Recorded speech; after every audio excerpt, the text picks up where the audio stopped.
So, you are thinking of studying architecture, or maybe someone you know has expressed an interest in the profession. Well, my name is Neil, and I graduated from architecture school in 2004, and in 2009 I started working for myself. I've been lucky enough to meet some great clients over the years and had the opportunity to design and build some really nice private homes. But it has not all been plain sailing.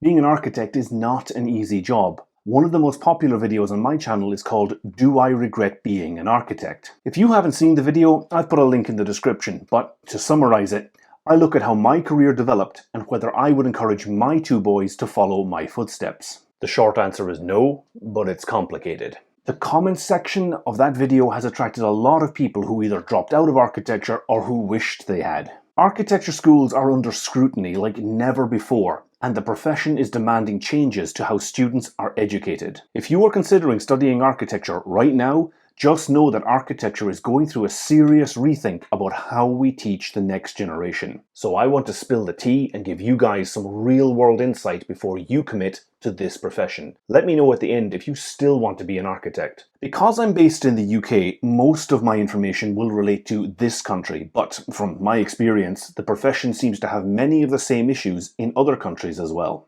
If you studied architecture outside the UK, let me know in the comments if your experience differs greatly from mine. Before we dive in, I should start by discussing money. After all, you deserve to know what you can expect to earn after making such a big commitment. The latest salary surveys by Reba and others show that the median salary for an architect in the UK is around £38,000. To put that in some context, in the United Kingdom, the typical architect's salary is about the same as the typical secondary school teacher's salary. I know some people might be shocked by this, but architects do not earn nearly as much as popular culture might lead you to believe. So if you're getting into architecture because you want a glamorous lifestyle funded by a high-paying job, this isn't for you. I made a full video about this. There's a link in the description if you want to check it out. Now that's out of the way, let's talk about architecture school. I get lots of questions from young people curious about architecture as a career and wondering if they need lots of complex math to do the job. Honestly, no. If you have a basic grasp of geometry, trigonometry, and algebra, you will be fine. That's not to say that some schools of architecture might set entry requirements that include very high grades in maths exams, but as a working architect, I don't see the practical application for advanced mathematics in my day-to-day job. Then there's art. Just how well should you be able to draw in order to get into architecture school? Well, historically, schools of architecture placed a heavy emphasis on drawing. Now, there's no doubt this is still a relevant and necessary skill, but it's one you can learn. You might never be Rembrandt, but the average person can master the basics of drawing pretty quickly. So don't worry too much if you can't draw as well as others or if your math skills aren't that hot. As long as you are competent and have a good foundation in the basics, you can build on this over the years. One of the main reasons I love what I do is that despite a quarter century in this profession, I still learn new things all the time. If there is one skill I would say is underappreciated and very necessary, it's writing. As a working architect, I spend about 2/3 of my day writing emails, reports, and specifications. A huge amount of time is taken up with contract administration, far more than I ever spend drawing. Architecture schools are not organised the same way as regular university courses. Most other students go to lectures and tutorials and then spend time researching in the library. And that will happen for architecture students too, but you will spend most of your time in a place called the studio. Usually a large, well-lit room filled with drawing boards and desks where you will spend your days drawing, designing, and making models. Spending long hours in close proximity with your classmates in the studio often leads to close friendships. I made friends for life at architecture school, and I know some people who met their spouses in the studio. You will sit written exams in subjects like history and theory, structures, and environmental design, but the bulk of your work will be physical drawings and models. These are examined during a critique or crit. Your work is pinned to a wall and your tutors and classmates gather round to watch you explain your designs. The crit is supposed to help prepare students to speak in public and engage in open debate to defend their designs, while tutors are supposed to offer constructive feedback. I say supposed to because it doesn't always work out like that. I was never a big fan of the crit system, and I'm not sure if it's the best way to test a student's design skills. Being a good communicator is central to what architects do. Fundamentally, we are trying to convey information to a wide variety of people, clients, consultants, contractors, government officials, and financial institutions. Each of these groups have different priorities, and architects must understand how to give them what they need. A major focus of schools of architecture is to develop your ability to distill information down to its basics, think about it deeply, and present the results clearly. You might have heard rumours about how long it takes to become an architect. This varies in different countries, but in the UK it goes like this. 3 years full-time undergraduate studies, 1 year working in an architect's office to gain practical experience, 2 more years full-time studies for an honours or master's degree. After you graduate and get a regular job in an architect's office, you then need to pass the Part 3 examination in professional studies and management. That requires 24 months of supervised experience. Only then can you legally call yourself an architect in the UK. The studio culture has been around since the beginning of formal architectural training, and I'm afraid to say it has picked up some bad habits over the years. One of these is poor time management, and a culture that accepts or even expects students to work long hours until their presentations are perfect. I fell into this habit while I was a student. These sessions were called all-nighters, and there was a very macho, almost cult-like attitude around them. It felt as though if you weren't staying up all night, you were doing it wrong. This is the worst idea imaginable. It runs counter to everything we know about productivity. The idea of getting the most output from the least amount of input. If you're wondering why architects don't earn so much, I suggest starting here. I should say that I enjoyed my time as an architecture student.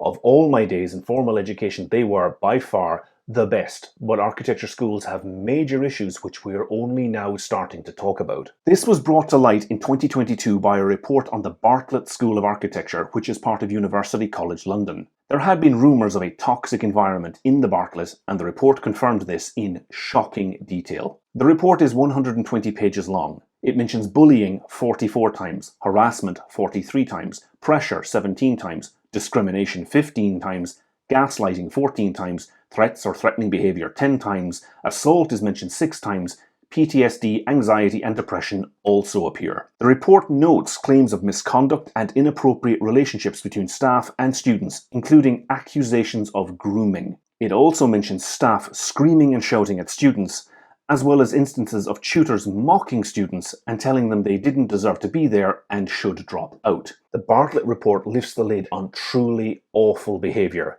And if you want to see for yourself, I've put a link in the description. On the one hand, the report looked at just one school of architecture in the UK, but it set off a wave of comments online from people who recognised the same patterns of behaviour in other schools of architecture. I saw many of the same things in my time as a student, and during my first 3 years at college, I felt overwhelmed. I didn't feel my tutors recognised issues like depression or offered adequate support to students who eventually dropped out. Maybe that was because they hadn't been trained or given the necessary support themselves, but I was lucky that one of my classmates told me about the university counselling service. I vividly recall telling the counsellor that I was an architecture student. He'd seen it all before. Schools of architecture have some of the highest dropout rates of any third-level course. This seems to be true in several countries, not just the UK. I surveyed the community on my YouTube channel and followers on Instagram, asking why those who dropped out chose to leave. I put a link to the results in the description, but you can see that a toxic environment is very high on the list. I graduated almost 20 years ago, and given the effect of the Bartlett report, I suspect things are changing in architecture schools. One thing that has changed is the gender ratio. About 1/3 of my class were female, and at present only about 31% of registered architects in the UK are female. However, last year, 47% of those who joined the register and became architects in the UK were female. So the profession is slowly becoming more balanced and beginning to resemble broader society.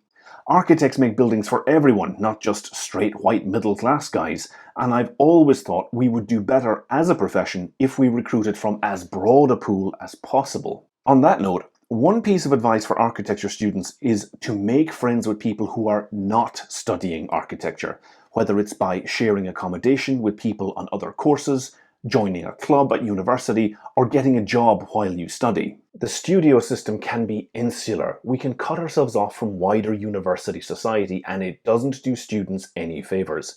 Make as wide a circle of friends as possible. You will thank me for it later. You might be wondering if choosing one school of architecture over another will make a difference to your career or earning potential. The short answer is no. The same goes for the grade or classification of degree you get, whether it's a first, 2-1, 2-2, or whatever.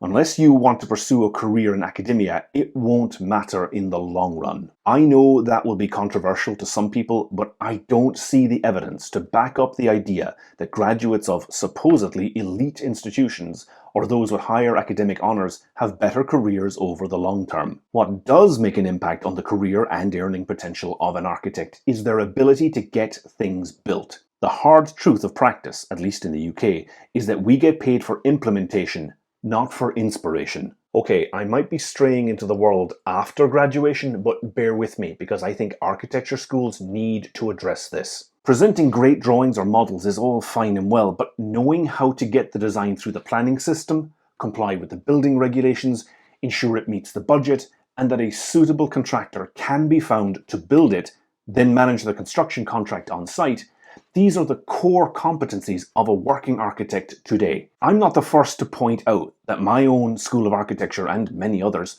focus more on abstract design concepts than practical or technical skills. The whole point of taking a year out during your studies to work in an architect's office is to gain skills that are not taught in the studio.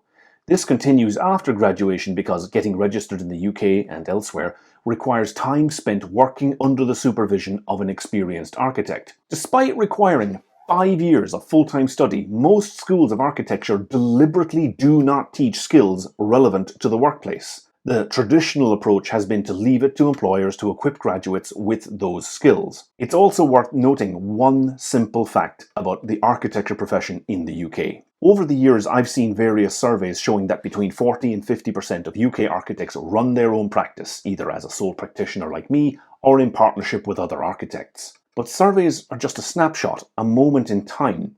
If the past is any guide to the future, it means that over a 40-year career, a solid majority of architects will move from being an employee to being a business owner. Let that sink in.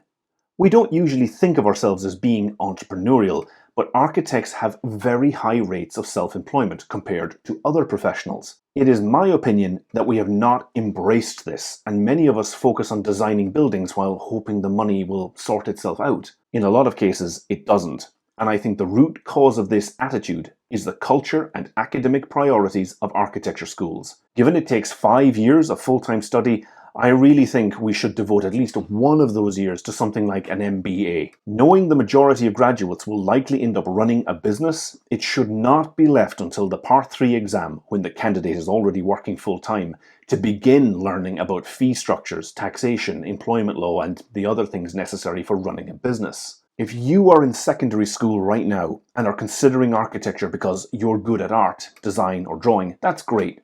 But I would also like to encourage your friends who are considering studying law, business, or accounting to also think about architecture. In the workplace, architects spend a huge amount of time dealing with legal, technical, regulatory, and financial issues. I spend far more of my time on tasks like this than I ever spend drawing or designing. I mentioned this idea to my colleagues, and while some agree, a few looked at me like I was a heretic. The same people might support diversity in terms of race, gender, or sexual orientation, but they draw the line at changing the culture of the profession to be more business-orientated. Now, like any large group of people, it's not possible to say we all agree and see the world the same way. But I see an opportunity for schools of architecture to get ahead of practice in the UK and start addressing two big shortcomings in the profession. If schools produce more technically proficient graduates, they will be able to command higher pay earlier in their careers because they can do the things that actually make money for architecture firms. And training the next generation of architects in business skills that other professions take for granted will, over time, help the profession to become more profitable. There are pros and cons to every profession. None of them are perfect.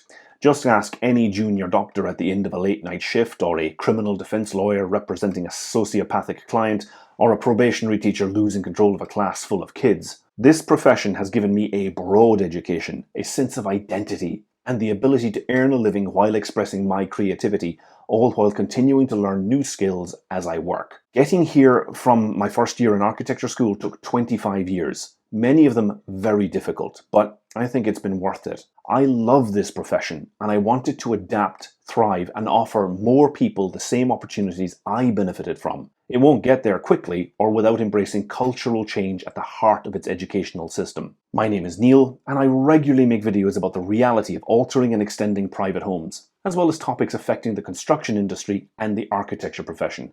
If you like the sound of that, please subscribe to the channel.